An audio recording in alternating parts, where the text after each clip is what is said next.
Dalam dunia kriminologi, ada istilah cold case atau kasus peti es.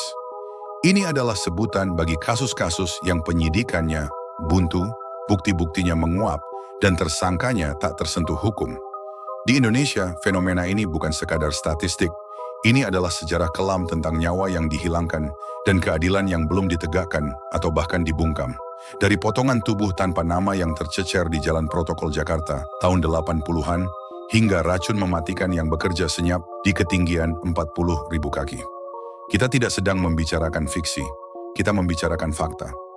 Ada kasus yang dimanipulasi untuk melindungi penguasa, ada bukti darah yang sengaja dibuang ke selokan, hingga bantuan FBI yang menyerah pada resolusi kamera CCTV. Inilah investigasi mendalam terhadap 7 kasus kriminal terbesar di Indonesia, yang hingga detik ini masih belum terpecahkan. Kita putar waktu ke masa Orde Baru, era di mana stabilitas keamanan adalah segalanya, namun paradoksnya justru menyimpan misteri paling mengerikan. Kasus pertama, mutilasi Setiabudi 13. Senin pagi, 23 November 1981. 2 orang satpam dikejutkan oleh 2 kardus karton di trotoar Jalan Jenderal Sudirman. Setiabudi, jantung bisnis Jakarta. Isinya mengguncang seluruh jajaran Polda Metro Jaya. Bukan sekadar mayat, melainkan tubuh manusia yang telah dipotong menjadi 13 bagian. Ahli forensik legendaris Dr. Munim Idris yang melakukan autopsi menemukan detail yang mengerikan. Itu ternyata potongan-potongan manusia yang dipotong menjadi 13. Jadi dulu ada istilahnya kasus pesona 13. Dipotong 13, tapi yang uniknya wajahnya tidak diapa-apakan. Telapak tangan masih ada, telapak kaki masih ada. Selebihnya tuh jaringan seperti kambing guling lah. Saya ratusan potong. Kemudian paru, hati, dan limah masih utuh.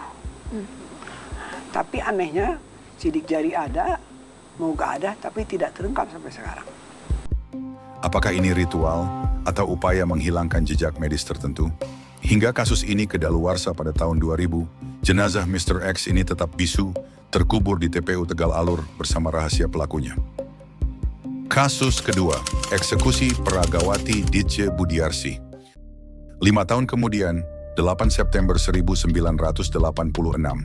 Ditje Budiarsi, peragawati cantik yang dinobatkan sebagai Ratu Kacamata, ditemukan tewas di dalam Honda Accord putihnya di Kalibata.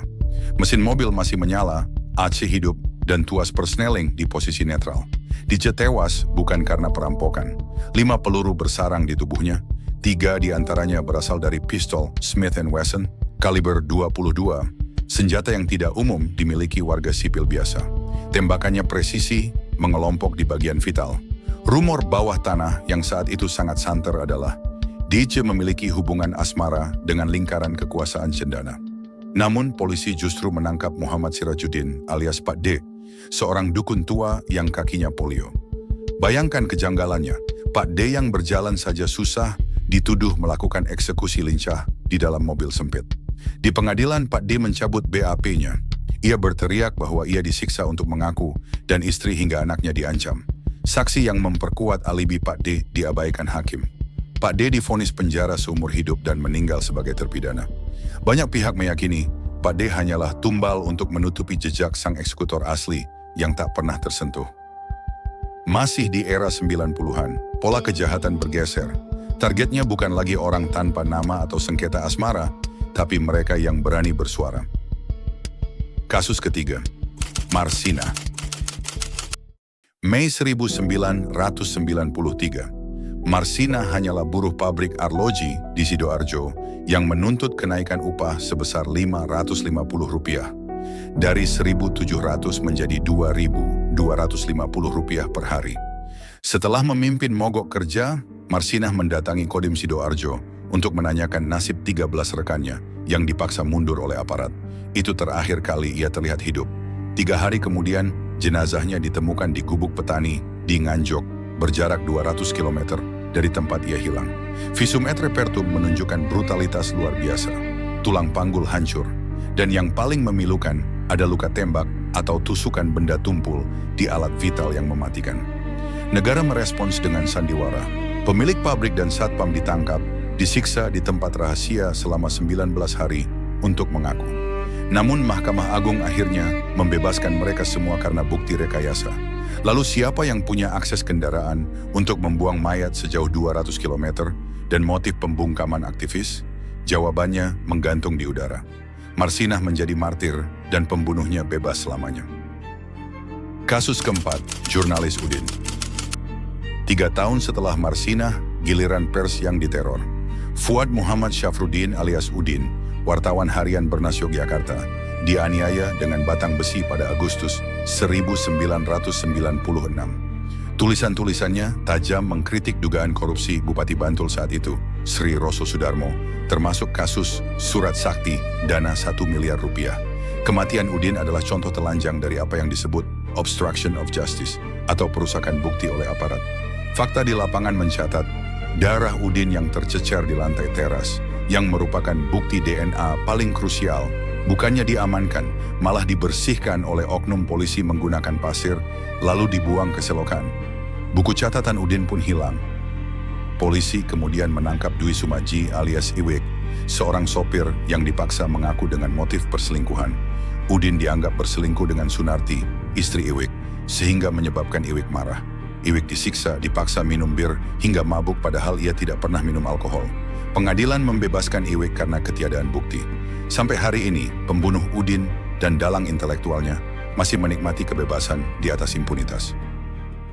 Sebelum kita masuk ke era modern, Anda perlu memahami satu aturan hukum yang menjadi musuh keadilan. Pasal 78 KUHP tentang kedaluarsa penuntutan pidana.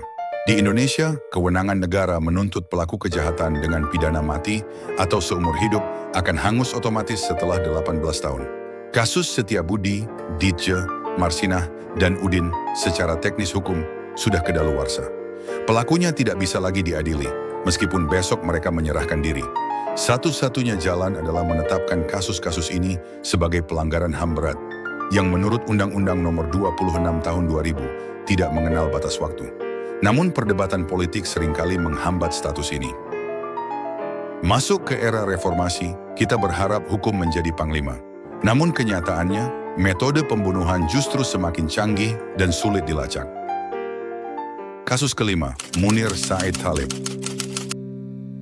Dalam sejarah Indonesia modern, ada satu nama yang abadi ketika berbicara soal perjuangan hak asasi manusia. Munir Said Thalib. Ia adalah sosok aktivis yang berani, vokal, dan tidak pernah gentar menghadapi kekuasaan. Munir dikenal sebagai pembela kaum lemah, korban penculikan, korban penghilangan paksa, serta korban pelanggaran HAM berat di Indonesia. Pembunuhan menggunakan racun arsenik pada tanggal 7 September 2004 di atas pesawat Garuda GA 974 adalah operasi intelijen tingkat tinggi. Meski pilot Polikarpus dihukum sebagai pelaku lapangan, namun rantai komando terputus. Tim pencari fakta, TPF, yang dibentuk Presiden Susilo Bambang Yudhoyono, sebenarnya sudah menyerahkan laporan lengkap pada tahun 2005. Laporan itu diduga memuat jejak komunikasi antara Polikarpus dengan pejabat tinggi BIN. Tapi ironisnya, pada tahun 2016, Sekretariat Negara mengumumkan bahwa dokumen asli TPF tersebut hilang. Bagaimana mungkin dokumen negara sepenting itu lenyap? Hilangnya dokumen ini menjadi alasan birokratis untuk tidak membuka kotak Pandora yang sesungguhnya untuk mengungkap kasus ini. Kasus ke-6, Akseina Ahad Dori.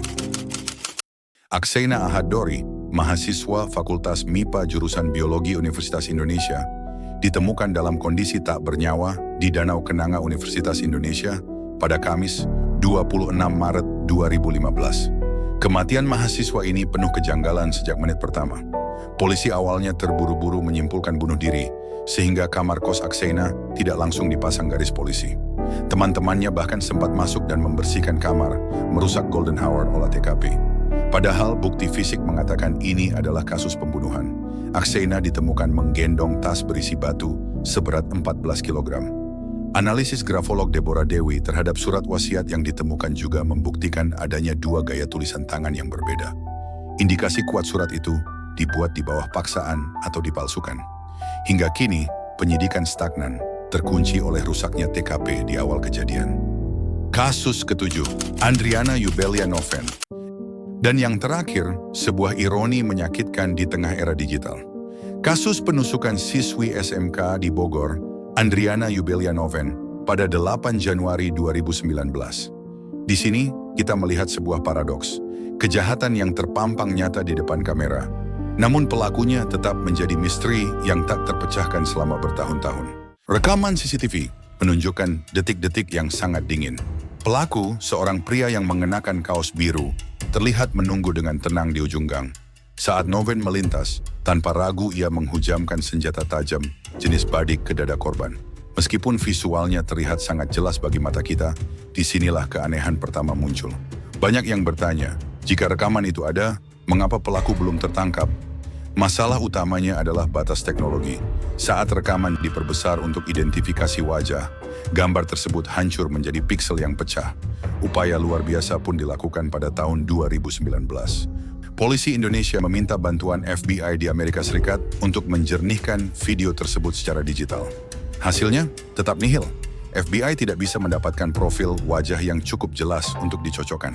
Keanehan kedua terletak pada identitas digital. Ada dugaan kuat pelaku saat itu masih di bawah umur. Hal ini menciptakan titik buta bagi kepolisian karena data wajahnya kemungkinan besar belum terekam dalam database IKTP nasional. Tanpa adanya data pembanding di sistem kependudukan, teknologi face recognition tidak akan menemukan kecocokan. Lalu kemana arah penyelidikannya? Di lokasi kejadian, polisi menemukan senjata badik yang digunakan pelaku. Namun senjata tersebut tidak memberikan jejak sidik jari yang cukup untuk mengarah pada tersangka tertentu. Pelaku diduga sudah merencanakan aksinya dengan sangat matang, atau ini adalah sebuah keberuntungan jahat bagi sang eksekutor. Ditambah lagi, meski banyak saksi dari lingkaran sosial korban di Bogor, mulai dari teman sekolah hingga orang terdekat di Bandung, kota asal korban. Namun, tidak ada satupun yang secara konsisten bisa mengidentifikasi pria di CCTV tersebut. Ada dugaan pelaku bukanlah orang dari lingkaran inti, melainkan seseorang yang memiliki obsesi dari jauh atau orang suruhan. Pada pertengahan 2023, kasus ini kembali dibuka oleh Polresta Bogor Kota. Polisi mulai mencari kembali saksi-saksi kunci dan menggunakan teknologi terbaru yang lebih canggih dari tahun 2019. Namun hingga detik ini, belum ada nama yang ditetapkan sebagai tersangka. Rekaman CCTV itu kini hanya menjadi saksi bisu yang membeku dalam waktu. 7 kasus ini bukan sekadar cerita detektif yang seru untuk didengar. Ini adalah cermin retak wajah hukum kita. Ada yang gagal karena intervensi kekuasaan, ada yang gagal karena kecerobohan prosedur, dan ada yang gagal karena keterbatasan teknologi. Namun persamaannya satu, keluarga korban tidak pernah berhenti menunggu. Bagi ayah Aksena yang rutin menyurati polisi, atau istri Munir yang berdiri di depan istana, keadilan tidak mengenal kata kedaluarsa. Tugas kita sekarang sederhana, rawat ingatan ini. Jangan biarkan nama mereka hilang di telan waktu. Karena kejahatan yang sempurna bukanlah yang tidak terpecahkan, melainkan yang telah dilupakan.